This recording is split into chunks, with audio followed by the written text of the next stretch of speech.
Well, I'm delighted to say I'm joined now by Dr Siva Kumari, the Director General of the International Baccalaureate. Dr Kumari, lovely to see you again. Thank you very much indeed for coming in and seeing me again.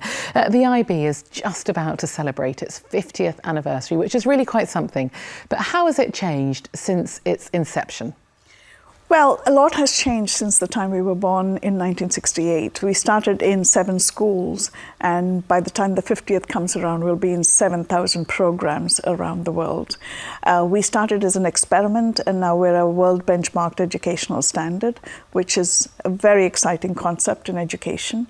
And we started with one program, and that program was for 16 to 19-year-olds. And we now have programs starting from the 3-year-old, which is also really nice.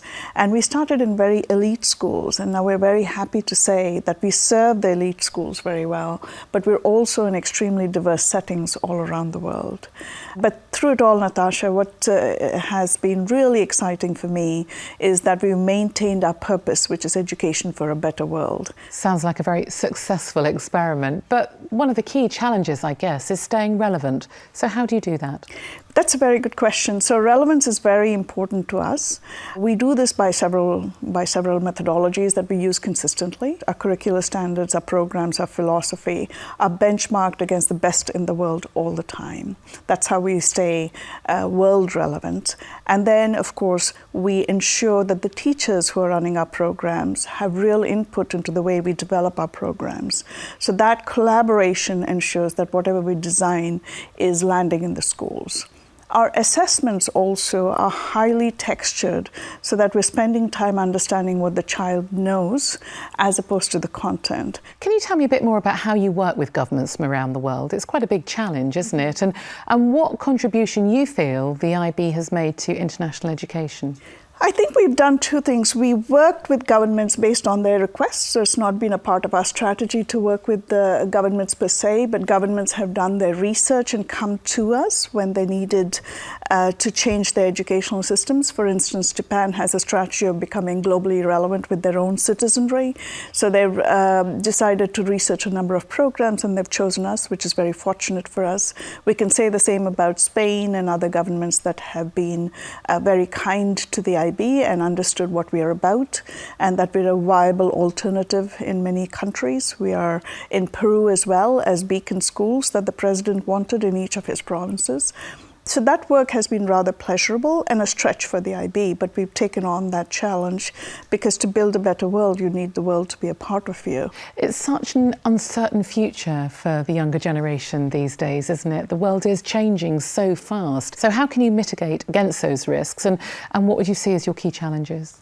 I think this is the question I get asked by parents. Parents are very worried about their children. I think we do that preparation better than most other educational programs around the world. The world, as you know, is moving into a 4th industrial revolution. So the kind of thinking needed among the citizenry and among our future young people is quite different. Content is changing on a fast basis. Children who enter a bachelor's program, that content is not going to be relevant by the time they graduate. So the way we do it is we teach the individual to think. Think, forget, rethink, recompose is a way we think of things. It certainly is, and it's very interesting where you've got to in 50 years. But what about in another 50 years? Where will the IB be then? Yeah, it's hard to think of the next 50 because who knew, that in my lifetime that, cars would be driving themselves. We're in an era now where machines are starting to think for themselves, and they're reconnecting and recombinating in ways that we've never thought of before. So I think for us in the next 50 years, like many other educational enterprises, is the ability to embrace the technologies rather than recede from them, to keep our teachers engaged by connecting them across the world, and to keep consistently focused on what is relevant for the child today and what is relevant for our world today.